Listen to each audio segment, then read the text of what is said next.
শীতের দুপুর, গরম গরম খাবার না খেলে হয় বলো তো? চলে এলাম দুপুরের খাবারটা নিয়ে। দেখতেই পাচ্ছ, এক গ্লাস জল, কাবলি চানা, সঙ্গে লবণের ভাতটা রয়েছে, 2 চামচ ভাত।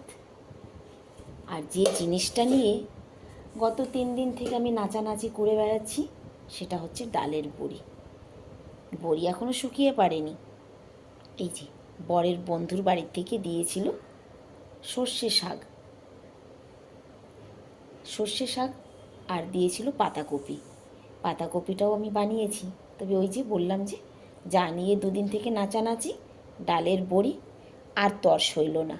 এই যে ডালের বড়ি তুলে এনে পাতাকপি ভেজেছি, এখনও শুকায়নি। জানি না শেষ পর্যন্ত কোন পর্যায়ে গিয়ে দাঁড়াবে। তো তার আগেই এত কষ্ট করলাম যখন, একটু টেস্ট করব না, তাই কি হয়? সত্যি কথা বলতে, বড়িটা এই জন্যই তুলে এনে আমি সবজির মধ্যে দিয়েছি, যাতে কিনা বুঝতে পারি যে মধ্যে কোনো গন্ধ তো হয়নি বা পচলা তো ধরেনি। কিন্তু মনে তো হচ্ছে না, পচলাও ধরেনি, গন্ধও হয়নি।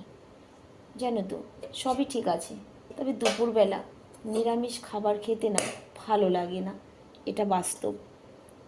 কি করব, মাছ মাংস কোনোটাই যে আজকে ঘরে নেই, তাই নিরামিষই খেতে হবে।